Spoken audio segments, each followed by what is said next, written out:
Mbote na bino bozolanda Congo Promo eza bongo émission na bino ya lokumo émission na bino ya talo toza ebele tozozela Congo Promo ya lelo pona ko solola na bino et surtout ko pesa congolais parole par rapport à l'actualité ezoleka na mboka émission toza en direct à téléphone ouvert boyebi principe 84 pour na appel 81 pour ba message tozo solola makambo oyo ezoleka en ce moment na mboka et surtout soutien ya ba congolais na sima ya FRDC et comme d'habitude tozana kumu qui va être mbote ndeko Michel mbote pe na ba téléspectateurs na ba congolais nyonso que Congo ezali moko et puis ceux qui te perdent de Congo tozana mboka mususu te yango esenke tozala sima ya ba FRDC pona commettre monguna libanda ya mboka na biso parce que mboka o eza mboka ya bakoko na biso eza ya motu te soko za na sentiment ko benga te moto ya ko construire pona ko encourager ba FRDC yende abenga. Merci. Très bien, moto a na sentiment ya o yazo encourager FRDC na situation mboka ezo traverser, appelez, donnez votre contribution. Ce n'est pas pour accuser les uns ou les autres, c'est donner une appréciation, une lecture, un conseil. Et il n'est pas dit que va continuer la population.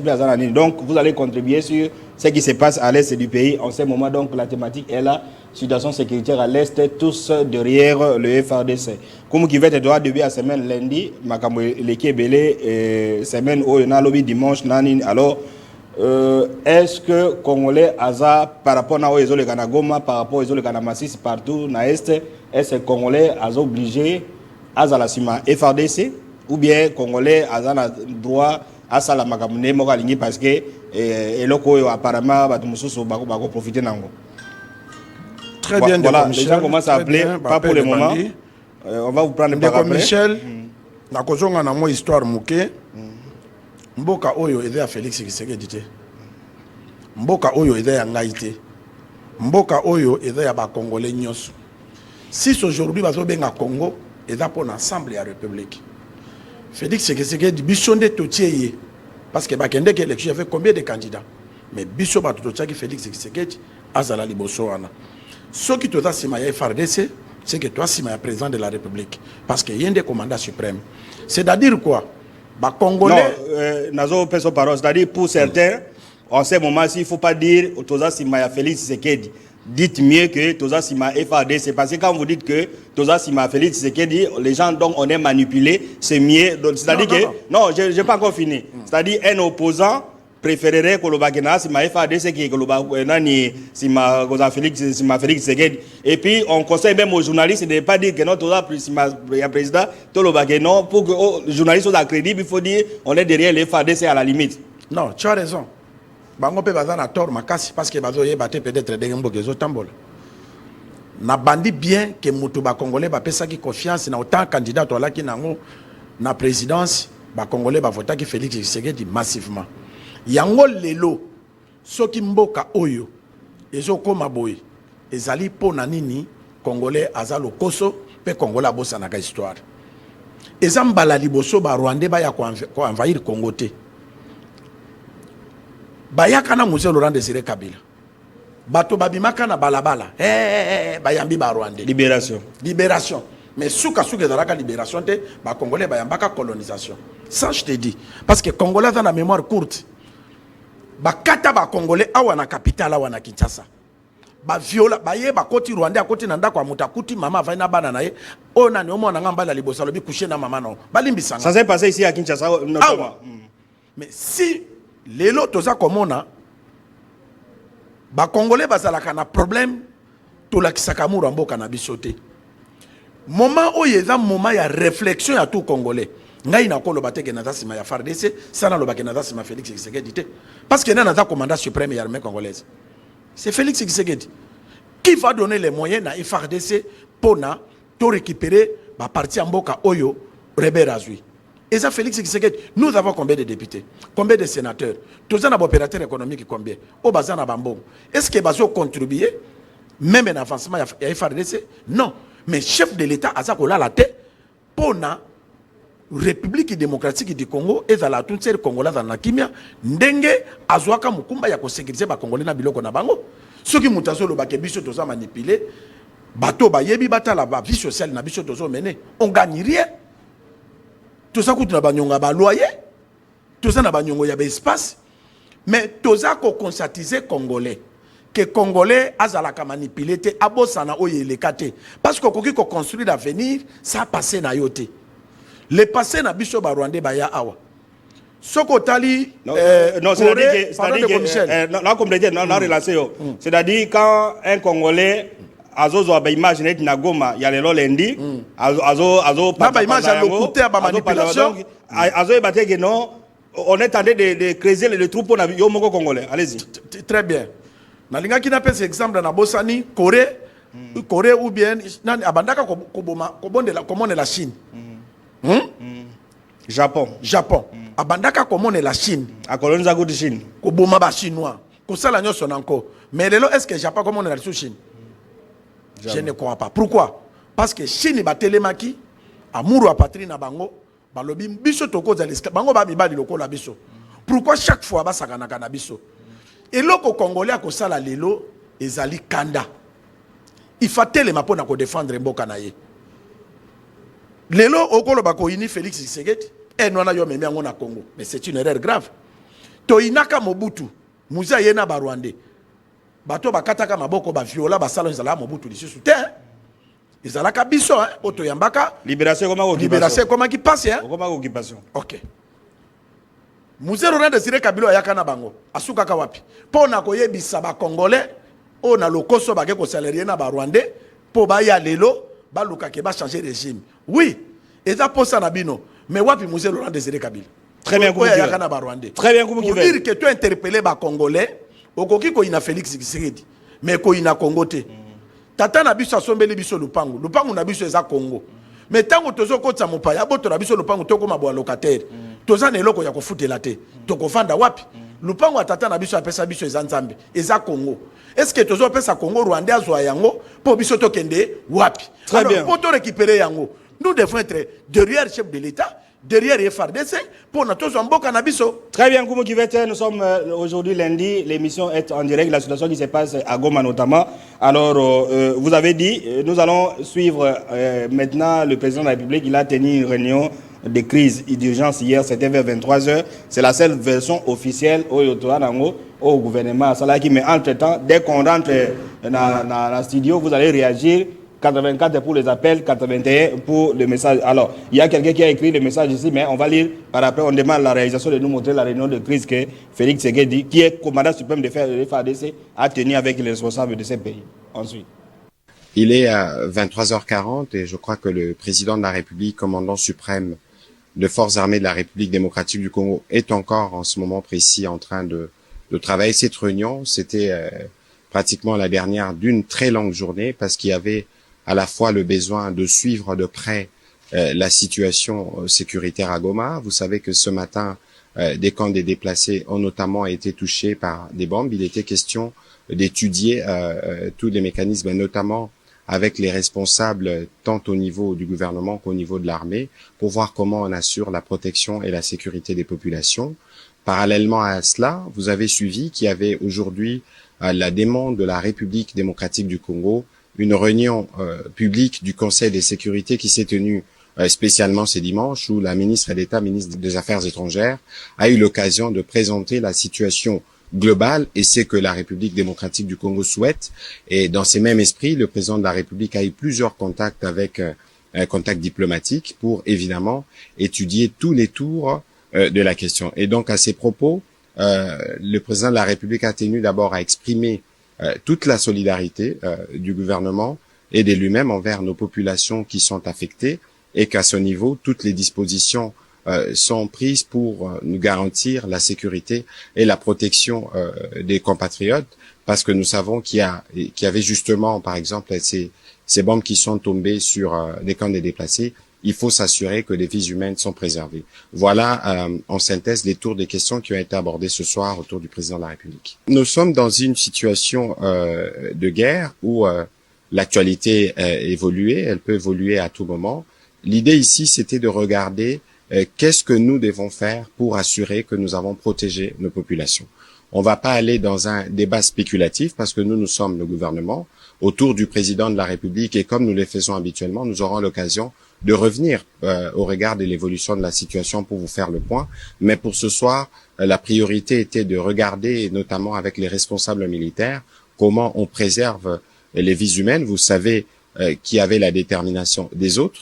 Vous savez aussi que nos forces sont très déterminées. Et donc, au milieu de cela, il y a une population.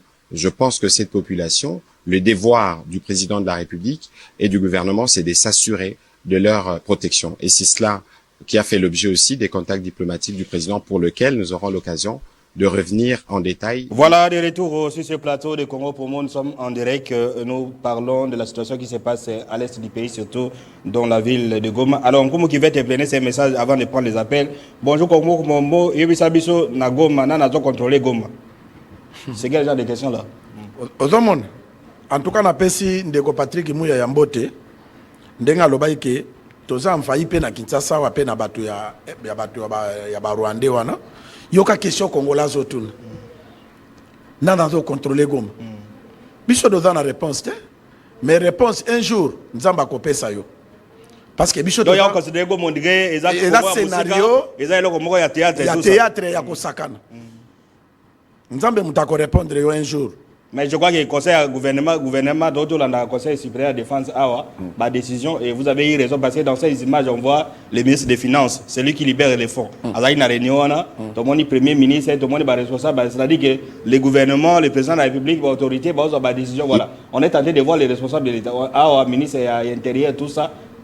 À l'extrême gauche là-bas, je vois, c'est Jean-Pierre Bemba, ministre des Finances, oui, on les voit. Donc, c'est-à-dire que non, on a pris les taureaux par les cornes. Répondez, puis on va prendre les appels. Moment, toza awa ndeko Michel, et ça, moment, toza na opposanté, toza na pouvoir té, toza na nanité, toza na Congo. Bissonio, c'est faut toza la derrière le président de la République, na FRDC. Moment où il y a un moment que non, ngana cadre union sacrée. Non, moment où il y a un moment ya ngana za congolais. Tobunda to mettre munguna libanda. Cette fois-ci bato libanda ba Rwandais ba Ougandais ba nani ba sentir que ba congolais ba komi ini. Même na ba réseaux sociaux na biso. On comprend? Les seules prières na biso komi Nzambe. Ceux qui ont boma kabato ba yaka koboto na bato biloko injustement. Boma bango. Et ça façon de dire mais le seul et loko tokosenga Nzambe ezali nini. On comprend? Yenda pesa ka biso Congo. Apesa ba FARDC makasi. Très bien. Après ça, autorité nabiso, makas. Voilà. Pour na mettre mon goût na pour na mboka nabiso. En direct, le ministère téléphone ouvert, la thématique et la situation sécuritaire à l'est tous derrière les FARDC. Bonjour Congo Pomo, comme nangai bové qui n'a bien bino na Selembao. Pourquoi pe bozolo baté que non gouvernement a sangi sabato au lieu batba qui n'est pas gouvernement. C'est-à-dire que maintenant c'est au gouvernement, au président, aux institutions, il y a combien de Congolais qui sont les Sika Moko au lieu que nous bango basenga. Est-ce que vous avez compris la question? Non, on a comprendre la question. Mais le gouvernement muta sangisa kabatu, au sangisa batu ndegini yango tozo lobati. C'est-à-dire yo tiko loba age moment où ils a ba Congolais qui basangana. Ce que Congolais na ko ya ba ko benga na cadre nini, ka place azali, c'est ça la question. Tu as raison. C'est-à-dire aujourd'hui on a même ministre de la communication. Ceux qui ont tali na image oya sangisaki bato ya sangisi wana bamuyaka mayo po na bonne marche à pays te alongola ba sentiment wana asangisa ba bon journaliste o ba ko communiquer pour na sensibilisation ya ba congolais ba benga ba congolais ba jeune ba kota na armée okinde commission tolobaki yango ba généraux oyo Kabila alongola bango na armée bazongisa bango on comprendre bazongisa bango na armée ba réintégrer bango tozala mutu moko pona kobengana munguna. Oui, ndeko azana raison na question na ye ndeko afanda pagame na Selembao akomo na gouvernement wapi mais azana posa apesa likanisi ne pona mboka ezo senga gouvernement abenga population abenga ba jeune ba solola ba yeba volonté ni tokosala. Il s'agit ya ko recruter ba jeune no bazana volonté. Il y a aucun de défendre Mboka na bango. Très bien, Koumou Kivete, nous allons également montrer ce qui se passe à Bukavu. Les Congolais ont marché aujourd'hui à Bukavu, aujourd'hui lundi, pour dire non à ce qui se passe à Goma. Alors, Zoan Deko, bonjour Congo Promo, Boloba, Nani, Passer Mukendi, Alobi Boye, Paul Mukende, le monsieur là, je crois, au Otaki Canada. alobi Mouya aza na place wana te azolela bato un ministre ya bien pour la communication na makambo ya guerre yo lobi nini abini Paul Mukendi pasteur Mukendi alobi boye ministre ya communication aza makasi te pour la koloba makambo ya guerre baluka mutu mususu na moment oyo Paul Mukendi yango le monsieur qui a été arrêté na Canada kuna ya banini wana aza awo na ebi ete makamba lobi eza ko engager kaka ye mais na moment oyo ba bengana lisusu mutu te obie basala nini te moment toza oyo tozoloba wani toluka nini unité ya Congo te alors soki amoni ke ndeka za la hauteur te po na nini yalinga kolongola biso to pese idée awati azo yamba ba journaliste baza no obéissance na ye moment oyo eza lisu moment ya sentiment te komi moment ya kosangisa ba congolais très bien donc to pesa likanisi ya mayele soka saleli yango eza pona bolama mboka na biso mais ya kokabola lisu te alonde kombote obengi wapi kombo nani et puis contribution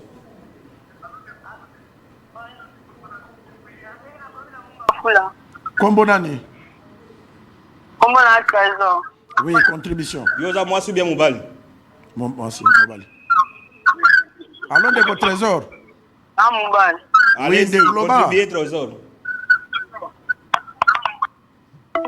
donc on a compris que c'est quelqu'un qui voulait faire la distraction d'abord mon on est alors prenez un message comme celui-ci le monsieur n'a pas signé quand vous envoyez le message quand on est dans le téléphone au petit comme il faut signer alors biboy réunion oyo boti ko legisa est le président Asalaki réunion président Asalaki est-ce que à se rendre compte que ba traite parmi ba autorité militaire ba vanda ki na yewana vous avez compris la question na comprendre abiboy réunion oyo président na comprendre ne ko lia minute très bien oui chef de l'état Zanzambete ceux qui te sala que émission téléphone ouvert au nani même étant que ministre de la communication aloba inine bo dénoncer ceux qui a yebi information oui ceux qui a na tamu parmi les autorités bazalaki na chef ayebi moko o ya za traître ya za informé après ça biso information biso de koyebisa ba konzamboka pona bakanga mutu anu be ba ayaka na ba réunion te allons de ko bonjour bengi wapi kombo nani allô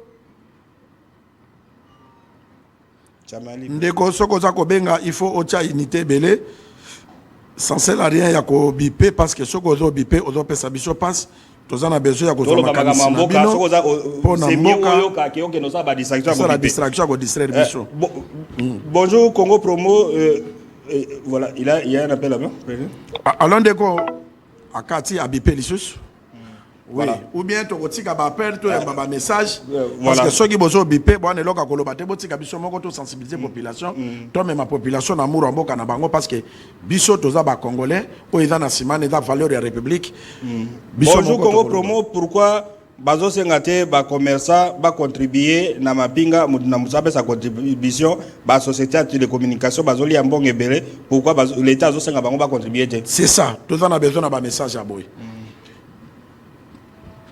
allons deko dimine volume à télévision na yo pona batu balanda yo mbote kombo nani obengi wapi dimine volume à télévision mon frère bonjour on va en direct na Congo Promo dimine volume à télévision poto yo kayo soki obengi dimine volume à télévision na yo linga makambo yo zo lo babatu bayoka mais yo moko Hollanda te parce que ceux qui yo Hollanda et ko sala ba retour ozo ka ba eko wana ba makelele batu ba Hollanda ngo bien te c'est important ndeko mususu bengi akei ndeko mususu yoka eloko ndeko alobi ba commerçant na baza ba congolais même ba société ya masanga oyeza awa ba société ba mayo e bela mbongo bango ba kotsaka mais ba contribuer na guerre et ça sikoyo responsabilité ya gouvernement a komisa ngo loi d'urgence. Allons de Kombote, obengi wapi kombo nani? Obi. Bonjour, on est en direct na Congo Promo. Bonjour. Maman, on a la télévision. On a la télévision en direct. Obengi nani olobi banini? Voilà. Alors, alors, je vous rejoins sur ce que vous avez dit tantôt. Ce qu'on a réussi, à un budget militaire pour les Kayabiso. Mais aujourd'hui, ce n'est pas le gouvernement russe qui contribue à l'armée. bah gouverneur des provinces, bah entreprises, d'eux-mêmes. C'est-à-dire on ne peut pas appeler attendre seulement gouvernement le bagnon, bo aider armée, bo contribuer. C'est-à-dire que mutu place azali, azala moi eloko age non ngai contribution na ngai yango. Nazo gagner so ikimi ezali. Masangezo teka mabutu moyi, ils ont créé ba embouteillage, ma kele la ba musique. Mais mboke eza agressé. Pourquoi ba koki ko contribuer te? Pourquoi? Allons Ndeko, bonjour. Obengi wapi kombo nani? Allô? Oui, bonjour monsieur, on est en direct na Congo Promo. Obengi wapi kombo nani? Allô? Bon, je crois qu'il y a un problème avec la ligne, mais entre-temps, nous allons nous rendre cette fois-ci à Bukavu. Voilà. Ndeko numéro 90 ko benga no awate benga na 84 numéro 90 et ceux qui na 179 ko benga awate benga 84 et surtout ko bipete na kati yo comme ça ko benga na 84 kuna on va découvrir ces messages voilà. Je parle na ba étranger nyonso baza na voilà, ça c'est autre chose. Alors, nous allons demander à la réalisation de nous proposer ces images qui se passent. C'est un événement qui se déroule en ce moment à Goma, disons à Bukavu. À Bukavu, voilà, la population est descendue dans la rue. À Bukavu, des milliers de Congolais. Voilà, ce qui se passe, voilà, bah, Congolais, il y a Bukavu, hein, ça c'est à Bukavu. Nous voulons voir ces arts d'images na Kinshasa, à Lubumbashi, partout, ça c'est voilà. Aussitôt après l'appel de leur leader, les cadres et militants du parti politique agissant pour la République de Maître Guy Luando, Mboyo, Fédération du Sud Kivu, sont descendus dans la rue ce matin. Banderole et Calico brandi un seul message, paix et non la guerre, soutien total au FARDC. Voilà, ça c'est les Congolais qui sont descendus là-bas à Goma, disons à Bukavu, pour soutenir les FARDC et notamment les cadres de ces partis politiques à REP. Voilà, on les voit là-bas. Alors, on voulait voir ces genres d'images. Tout le monde a dit, Rwandais, disons, Bukavu et Tombaï, na Kinshasa, les gens ont marché, tout ça. Il faut, il a solidarité à la bouée, là, qui s'est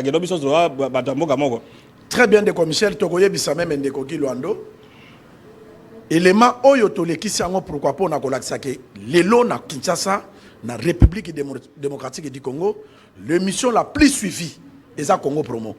Zonga pe ba image ya fula ba tebeto bona ba Bukavu eza Congo Promo. Alors ba biloko ya boye il faut les kaka na Congo Promo parce que ba congolais baza kotala yango. Très bien. Et loko esalami kuna Guy Luando passa lango na stade de Martyr pour na sensibiliser ba congolais bazala derrière FARDC derrière président de la République, bah commerçant na biso, gouvernement est créé collecte moko spécial. Bah église et Bazali tout ça. Moutou azana savon pardon, moutou azana savon, ou azana moanine, ou pour aider FARDC abunda. Bah église, nalanda ki na réseaux sociaux, garçon mokazo lo balobi, bah musicien bah na kanda parce que bah pasteur soki bah suidi mi bazong sakate. Oui, à cause de la raison. Bah pasteur na biso, kaka ko réclama kambong. Kaka ba séminaire mais na moment oyo eza moment ya kozala sima ya FARDC hein bo créer atelier moko bo sengi ba mbongo pona hein femme moko ebima pona et la bignon so donc pour na mboka tout ça voilà Congo Promo direct prenez d'abord cet appel donc Ndeko Guy Luando prenez d'abord cet appel chaîne muso baza ko privilégier kawana ilanda makali souté très bien donc émission la plus suivie c'est Congo Promo je pèse bien mes mots allons Ndeko bonjour obengi api kombo nani. Oui, bonjour. Bonjour, na côté la cachette. Au lobby?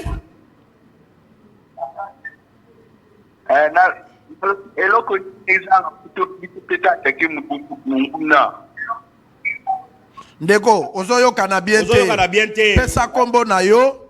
Na place au Vandi. Après, préoccupation contribution na yo. Comme on a Joseph, nous vendons la cachette à côté de l'aéroport. Ok. Cachette à l'aéroport, oui. Allez-y, Lobandeko. Lobandeko, ligne est saturée.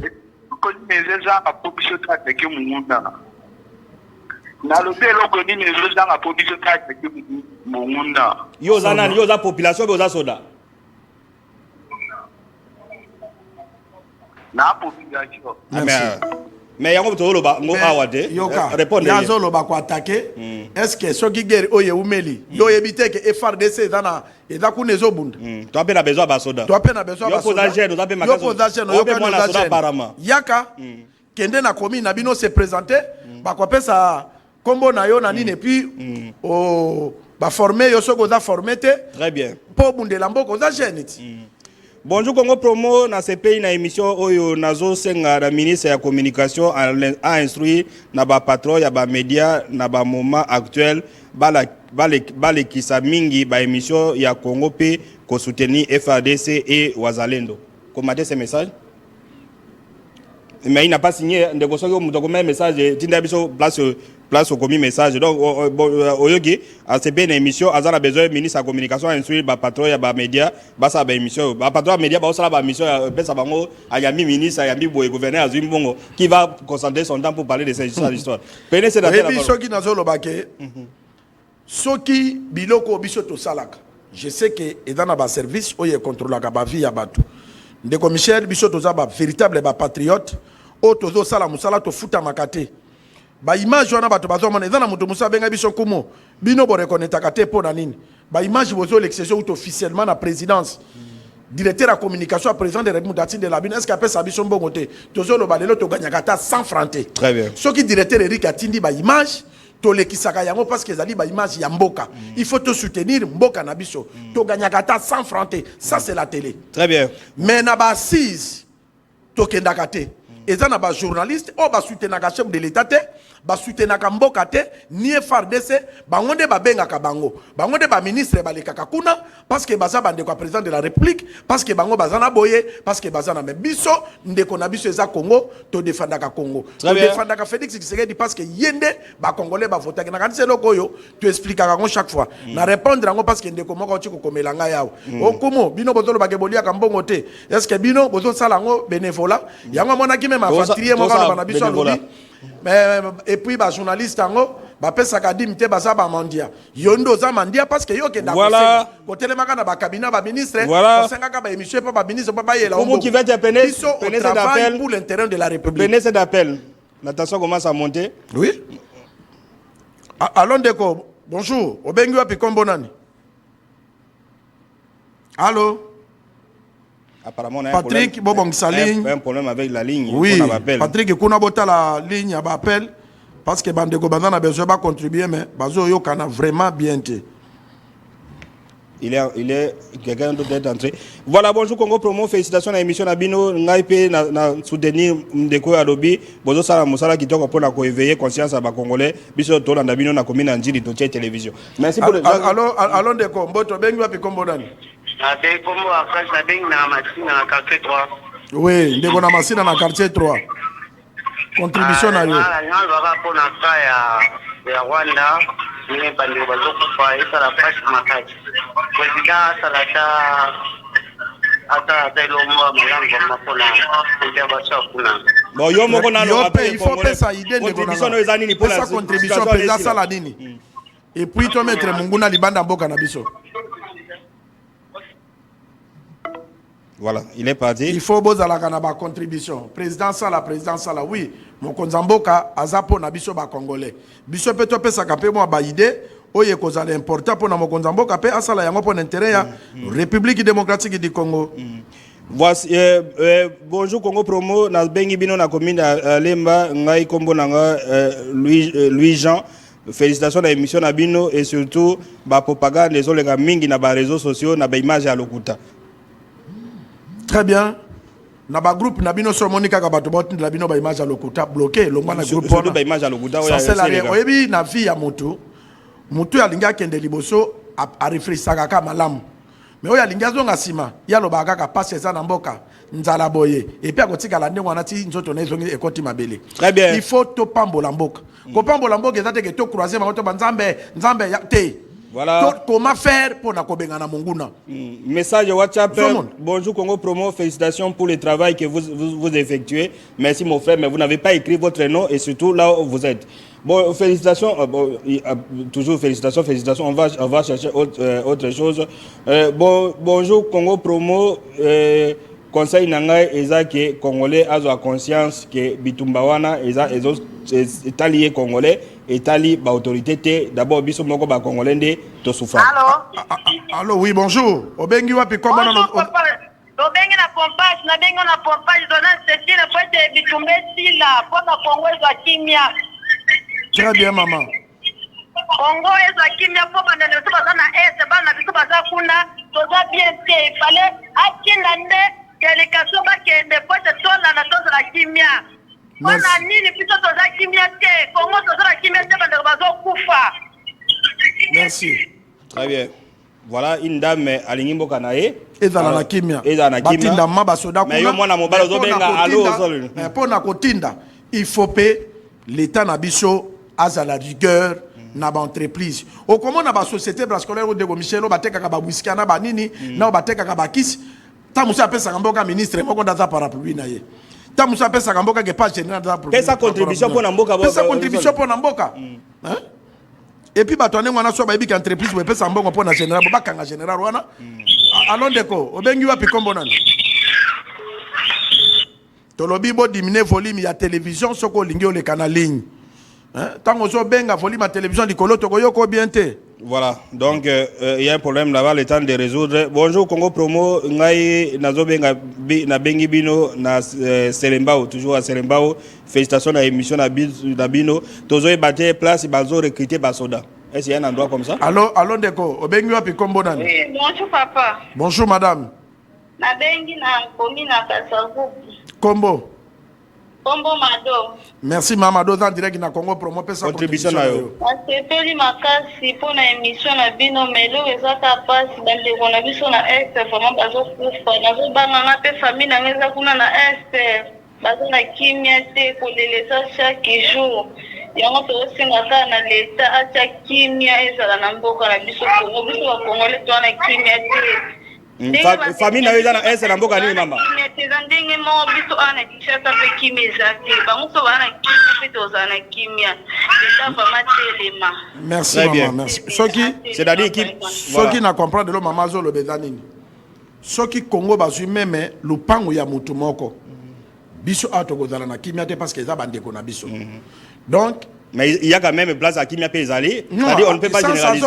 Très bien. Très bien. C'est-à-dire que na Kimia. Ce sont nos frères. Donc maman a raison. Il faut pas continuer à trouver solution pour na Kimia ekota na mboka mobimba. Alors ndeko bonjour. Benga bi comme de quoi décocher. OK. Ozana unité te mozo benga kaka. Na yebite. Ndeko 11 na suka benga kuna peut-être yozana unité. Allons Ndeko, bonjour. Oui, bonjour. Bengo api kombo na lelo na moni ba mama ba gami na ligne. Diminuez volume à télévision maman. Bonjour, diminuez volume à télévision parce qu'on est en direct ma kelele. Allô papa, bonjour. Bonjour maman, on est en direct na Congo Promo bengo api kombo na TV. Oui, na télé Bondo na commune ya Kalamu. Oui, na commune à Kalamu, contribution. Oui. Oui, donc contribution n'angezali donc vraiment ça regret pour oyo ba okufa kuna donc baza ya biso donc etali mokonza mboka te donc Congolais nyonso donc fazala na mawa tant que mboka et donc ekende na kokufa donc tout ces akaka donc nzambe asala ngolu donc c'est que pour ba renforcer basoda mosusu bakende kuna soit nuna bibindeli donc ekende kuna donc po bundaka po to ana choisi. Très bien maman, une très bonne contribution maman na Kalamu. Mboka na biso ko kende te bakonza mboka batinda bibundeli batinda basoda pour na to récupérer mboka pour choix exact. Non, le problème c'est qu'on le problème c'est quoi, on a abandonné la situation. Maintenant conscientisation les alliés. On à partir de l'émission est oyo Congolais abandonné comme la geno likambwana eza ya yemo. Eza ba Congolais. Prenez d'abord cet appel, vous allez continuer. Bonjour Ndeko, obengi wapi kombo nani? Na bengi bino na Petro Congo, kombo Ndeko bienvenue. Ndeko bienvenue na Petro Congo contribution. Na pesi bino botondi na kati émission kitoko tozo soutenir FARDC pour na mboka na biso. Merci Ndeko, merci. merci Mutuya pour la bino pe bo fandi tango ba kondiba me ka bo tunga ba FRDC. Merci beaucoup, merci. Donc, très bien, JC, Namoni ko réussir déjà ligne. Un grand réalisateur, il y a PSTV, a réussi déjà ligne parce que nous sommes les Kasiko Kitoko. Moi, ni Nezalaki, mais étant que réalisateur professionnel, JC a réussi. Tokomi Koyamba, Batunabiso, très bien. Allons Deko, bonjour. Obengu api kombonan. Oui, allô, bonjour. Bonjour Deko, Obengu api kombonan et puis contribution. Comment on a Nelson, n'a pas dit à partir de Cité Verte. Contribution Deko. Bon, contribution dans l'État, quand on a dit remarque par rapport à la colonel, à la généraux, au président social, Mingi Pay, Baza, Batraître. Mais à part ça, donc démentir que du tout sur les réseaux sociaux, va se publier, va se banque taper Bissot. Mais sinon, dans bas sur ma paradis na Bissot, nous sommes bien à Merci beaucoup. Ndeko commissaire nangina lobelo ko moke eloko ndeko ya lobby. Na koyebisa ba congolais boye. Tango na zalaka chargé de communication à DSMP. Oyebi na ba les andenge nini. Soki équipe gagné. Mutu nyonso abimaka frenganga. Ngai nde na pesa ki mana victoire. Ngai nde na pesa ki vita victoire. Mais soki bo poli charge ye pas président ya équipe. Na lingina loba nini. Ndenge lelo Monguna akoti na mboka bato bako condamner kaka ba généraux na biso. Oyo baza ba traître. Te. Moment oyo eza moment lisusu ya ko soupçonner mutu te. Nos généraux ba peut-être seulement pour na ko soutenir FARDC. Tango bozo lo ba question de l'état ke bana bango. Siko akobunda nani. Très bien. Toko récupérer ba mboko ba localité ba suyo nana nani. Na bango kaka na bango. Tozala yini. Totika ba soupçon. Mutu nyonso toti à la main dans la patte pour na commettre monguna dehors. Mais ce moment oyo eza moment ya ko kansate ke non kumu azaboy oyo azaboy te. Moment oyo ezali nini tokoyi ko sala pona Rwanda sakanaka na biso te trop c'est trop. Rwanda yaki na musée Kabila awa nyokoli ba congolais. Kaka ba congolais lisusu ba ye lokola ba torchon ba ya lisusu ba botola lisusu mboko oyo. Non, to sangana tobengana Rwanda. Ndeka uti ko lobi ba vidéo na ba réseaux sociaux. Soki omoni ke bazotinda ba vidéo wana. Eza campagne d'intoxication pona ko bangisa. Bo bloquer bango na réseaux sociaux mutaza na droit ya kolongwa na groupe WhatsApp. Alongwe na ye ou bien bloqué pour na ba image wana eye il a été. Très bien. Pena d'abord cet appel Ngumu Givet. Bonjour Ndeko, obengi wapi kombo nani? Allô papa, bonjour. Bonjour maman. Papa na bengi na Mbudi. Obengi wapi? Mbudi. Na Mbudi. Kombo Mama Del. Maman Del Nambudi. Merci contribution. Papa na sepeli na émission na bino makati eza pona lokumu ya mboka pe force ya mboka. Likambo na biso ezake tolingi RDC ezala na kimia po eza mboka na biso eza mboka ya Rwanda te. Très bien. Quelque soit bazotele mabutu lokola moi comme tel eza mabele na biso bakolonga te biso toko soutenir RDC tina suka nzambe ya kokota makambu oyo akokomisa bango pe tina suka. Nzamba pambola bino papa eza mboka na biso toza na sima ya mboka na biso tozolela butu lokola moi nzamba kolongisa biso. Merci maman Del Koto zali pe na ebe église au sambe la kate yebisa pasteur na bino alukata savon ba lukani pona ko soutenir FARDC na mabonde li pe na matériel pona FARDC azwa penzo to makasi. Merci beaucoup. Merci Maman Del, une très bonne contribution. Oui, merci papa. Voilà, merci Maman Del. Alors on revient sur ce que vous avez dit, il y a un appel WhatsApp. Est-ce que les gars, la liaison est déjà passée. Allons Ndeko, bonjour. Obengi wapi kombo nani? Alors, je voulais revenir sur la préoccupation soulevée par notre compatriote sur les réseaux sociaux. Nous avons appris un moment depuis le week-end que les réseaux sociaux na Goma. Pour des raisons sécuritaires, le gouvernement au Caïb, la société de télécommunication, va restreindre les vidéos. Vous comprenez? Pour un premier un temps, pour la raison sécuritaire. Allô? Allô? Allô, bonjour. Bonjour. Allô, bonjour. Bonjour, monsieur. Obengi na WhatsApp, ça l'a rappelé. Je suis Gelor. Ok, je suis Gelor. Na bengi na commune ya Monga Fula, précisément à Matadi Kibala. Oui, Gelor na Monga Fula, Matadi Kibala, contribution.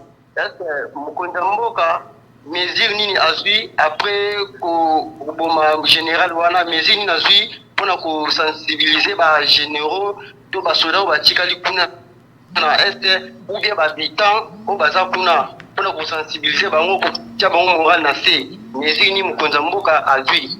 Très bien, on va revenir. Vous prenez un autre appel, vous prenez un autre appel. Non, voilà. Ndeko, Obi Mezini Mokozasa, il y a une réunion à sécurité Salamagi. Je crois que vous avez suivi, nous avons diffusé la compte na Congo Promo. Ma mesure, on la télévision, c'est que non, le président a dit mesure boy. Ça s'arrête entre eux. Donc, ce n'est pas à nous de connaître ce qu'ils font, c'est eux qui le font. Donc, voilà. Prenez cet appel. Allons, Ndeko, bonjour. Bonjour, Ndeko. Bonjour. Oui, comment on a monsieur Edi Lungela? Oui, Edi Lungela, na commune nini? Na commune na matete précisément na de bonhomme. Oui, Edi Lungela na matete na de bonhomme. Contribution. Oui, contribution par rapport à la situation à ce pays. En tout cas, nous avons na Congolais, surtout à la unis comme une seule personne. Très bien. Et puis, tout là, il y a esprit patriotisme. Tout le monde a Rwandais, Libanda, ya Mboka na biso. Et na bakonzi ya Mboka, en tout cas, dans la série, va organiser armée malamu, selon la bitumbawana. Parce que le Rwanda est un petit pays. Et nombre de militaires bazana bango eza mukie biso tozana nombre de militaires rebellés. Comment tu vas subir la perte de militaires et la perte de peuple congolais? C'est pas possible. Il faut tous à la unis comme une seule personne. Na outi musala na zongi na outi moi na outi place azo la robe a édifié ba boto likoma. Donc voilà un peu. Hein? Donc là tu as ici patriotisme wana. Très bien, Ndeko. Très bien. Et là qu'on a koloba pardon de Michel, yon dozo guider plateau. Na koloba bakonza mboka batala comment bango baza ba rebelle mais baza ko envahir biso na campagne médiatique. Pourquoi? Très bien. Nous devons dire na gouvernement na biso moment toza oyo eza moment ya kozala uni. Tozo senga na ba ministère, na ba église, na ba nini, na ba patron ya ba chaîne, ba pesa ba journaliste ba espace. Ba sala ba émission de sensibilisation ya parce que population afandi azoyeba gravité ba makambo te bakoya koyebisa a Félix Tshisekedi ça la bale andi mais amone ngolo ko la blague yeso amone loko na eleki na réseaux sociaux amone ngolo za normal za ça tango conséquence ekoya tango banzoko baswa na kamuta mona passe za matiti. Nous devons sensibiliser notre population ya koyebisa bango ke batoyo bato bundisa biso ce sont nos ennemis. Très bien. C'est très très important. Oli ya kopona kaka ba chaîne moko boye ndenge zalaki liboso to sala boye non. Basangisa ba journaliste professionnel basala musala oyo ekoede ba congolais tokoma na likanisi moko pona kobengana munguna koma mboka muke quartier ekoko bundisa tout un pays lokola Congo pe ba risiraka. Voilà, c'est impossible. Voilà pour la histoire province à Chouapa eleki Rwanda munene. Alors oyo kinde kwana lobi mwana uti na école ba ABC, c'est-à-dire que non propagande les autres kamakasi combat bango ba la propagande ko le l'état tout ça. Prenez d'abord c'est regrettable. Prenez yango mona loko na lobi yango et atteindre tiba na mike ba uti classe. Ce n'est pas bien. Allons de bonjour. Diminuez volume à télévision mon frère. Obengi wapi kombo nani? Diminuez volume à télévision moyo obligé de prendre na baeko et do sala. Oui, merci Nayoki. Yo kombo nani obengi wapi? Contribution.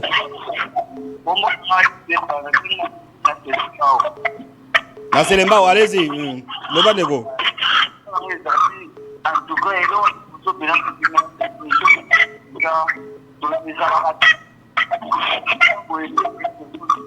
On a du mal à les capter. On veut passer à quelqu'un d'autre. Oui, voilà, bonjour Congo Promo. Bonjour, premièrement, je tiens à féliciter votre émission et pour clore que le Seigneur protège notre pays ainsi que nos sœurs et frères qui sont là-bas à l'est du pays. Nzambe pas besoin que c'est la bénédiction de konanga mdokomi message wana. Allons de kobengi wapi kombo nani? Contribution na yo. Na komi na Ngaliema kombo? Kombo ndeko. Nico, allez-y. Nico na Ngaliema contribution.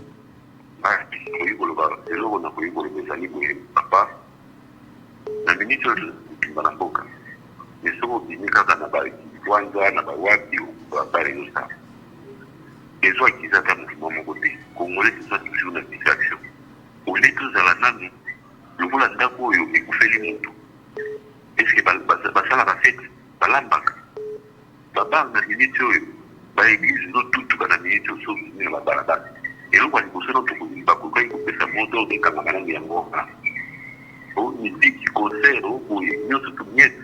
Très bien. Merci beaucoup. Une très bonne contribution que chaque gouverneur prenne ses responsabilités pour la même bâton logique.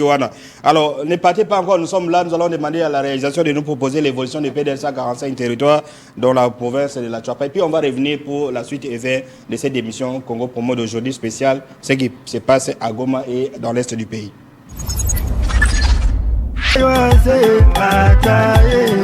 Sanga docteur Johnny Konakaye kataye Sangisa kanito yoaze kukata kitoko Chassi Mungala papa na Shidete bali ya mama Chantal Kongo weta teka matini kwa kataye Mukonye abana bato panyoso kataye Alingaka komona moninga na pasite kataye Docteur atona na bobo tebele kataye Sikana liko chinota kamponda okari ya tata Jampichuko kila boniseka ilumbu bomoka mama nene tata Iyendike nginya papikake bomoka mama mercredi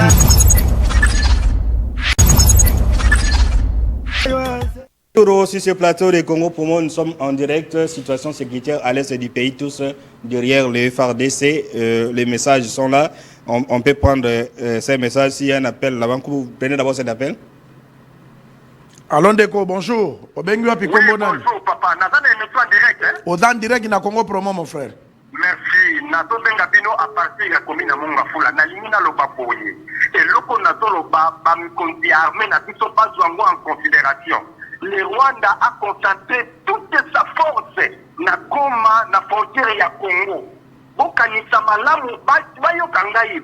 Bakanisa histoire ya guerre ya Marine.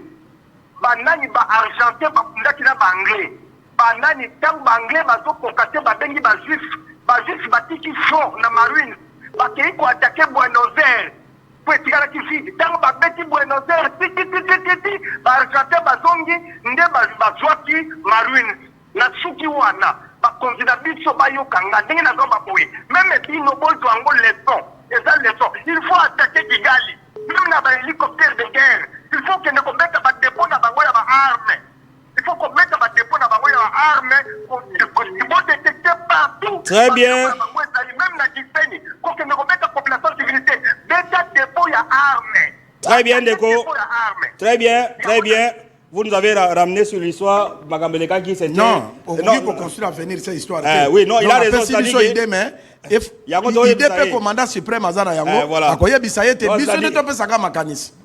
entre Argentine et Angleterre, c'était Madame Thatcher qui était Premier ministre. Mais place que non, ceux qui ennemis à concentrer ma force dans la frontière, peut-être nous avons une unité. Mais maintenant là, si le Rwanda ose à côté ma force, je crois qu'on va riposter. Voilà, prenez cet appel. De quoi, Cathy? Voilà, on attendait. On va lire rapidement les messages. Beaucoup de messages de félicitations. Bonjour Congo Promo. Félicitations. Pardon de Michel. Allons de quoi? Bengwa Pikomborani. Allô? Oui, bonjour madame. Il est là, maman. Bengi Mingue. La bengi na commune Ngaliema. Oui, Kombonani maman. Ngai naza mama Mamisa. Ngana. Mama Mamisa. Mama Mamisa. Mama Mamisa, contribution na yo. Ya liboso ngai naza ya liboso ngai naza mwasi ya soda. Oui. Très bien. Makambo de kakuna na Goma eza des années et des années. Batinyo na babeka katobo lelo bayebi yango. Maman Mamisa, est-ce qu'on peut diminuer volume à télévision na yo et puis ça la moi mbangu poto komi na souka. Attaque moi ça soda peut-être dans l'expérience. Papa na lobi vraiment bakanga nano ba réseaux sociaux na balingi ba boba biso na ba tension. Très bien. Ba uti wete na komi na tibana na ba to kangisa bilamba o mama to kima ba kende wapi. Kagame wana azam nani ata mwana ngo na bota mukie na ye ezalaki na ya munene ndenge nini muchopi wana ya azam nani bokota na Kigali bokota na Kitali. Très bien maman. Merci. Très bien maman, moi ça soda aloba avec courage avec alobe donc comme ko abi bana mike bana na bazonga kuti bana bazobanga. C'est-à-dire qu'on est en train d'inokiner. Kocha bato eloko père na nini mais apparemment on ne prend pas les dispositions pour na oui, tu as raison. Malgré démocratie en eleki na yokaki ministre de la communication lobeke non ata bazo kata ba rebiso to kokata te to kosenga ye yoka congolais zo senga ba kata na no réseaux sociaux. Parce que ata restriction ba vidéo les karaté. Oui, ba kata ba vidéo, ba kata TikTok, numéro TikTok banin, ba vidéo les kakaté et comme ça la bien. Parce que ba komi sikoyo ko bangi sabatu. Vous comprenez? Comme il c'est mieux de gérer ma cambo yo biso moko, mais balongolana nos réseaux sociaux. Très bien, comme voilà, nous on est spécialistes en communication, tolingabaka da réseau mais pour des raisons sécuritaires, on peut restreindre les vidéos et d'accord ba texte. Parce que moi na o yoti classe. Le commissaire soko ke na Dubaï, ba na guerre te ne mila rabini. Kuna ezaka ka message, hein? Ba appel vidéo les karaté. Na voice. Ba appel vidéo les karaté mila rabini te. Pourquoi pas toko sala ngwa? Pour une raison de sécurité. Voilà. Congo pour moi, nous sommes débordés, les appels sont là, de milliers de messages. Comme qui va tourner vers la fin de l'émission, dernier mot, et puis on se sépare par là. Le commissaire na lobakadage moka wake. Nzambe soka pesi ya koli apesa kana petit pe na lobake bakanga ke bale maboke te, c'est-à-dire qu'on cause à la riche et ça na ba principe au nzamba sala. Okoki jamais okanga e bale maboke e koma yayo. Non. To sala ini. To linga Congo.